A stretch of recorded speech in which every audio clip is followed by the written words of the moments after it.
Здравствуйте, уважаемые жюри. Меня зовут Стручкова Анюта. Мне 5 лет. Я воспитанница Сартанского детского сада.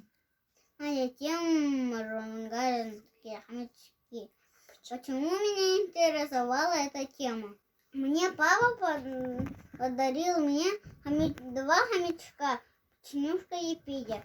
Петя у меня коричневый, черной полоской. А другая беленькая, называемая Печенюшка. Петя не дрессированный, а Печенюшка очень дрессированная.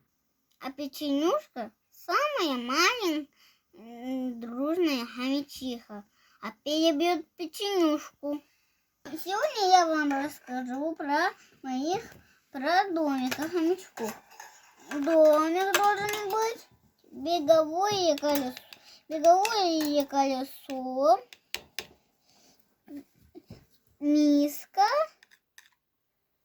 опилка, зубной камень и поилка. И каждому нужна дверца. Вот, сегодня у нас маленькая самка придет к нам. Она не испугалась. Она кричит. Вот так мы ее берем. Так. Вот она точит зубы. Ее зовут Плуменичка, а другую Ранняя Пташка.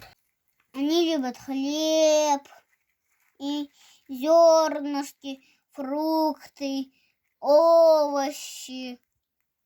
А мясные блюда не любят.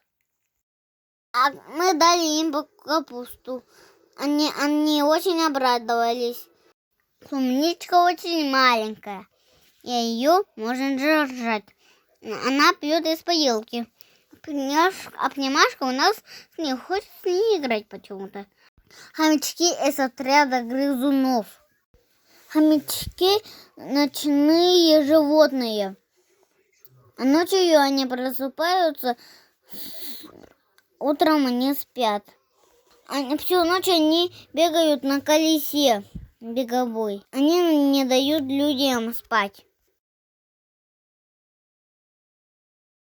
У Печенюшки очень много еды во рту. Она запасливая своих детей.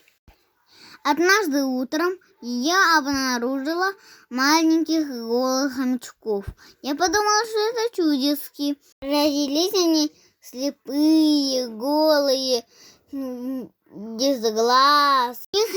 У них появились черные пятнышки на спине. У них появились шейки. Белый и коричневый, 2 коричневых, 2 серых. У них открылись глаза, и они вышли погулять. Они искали пищу, маму. Я с родителями решила построить прозрачную, красивую, красочную трубу для хомячков. Я думаю, что хомячки очень добрые животные. Спасибо за внимание.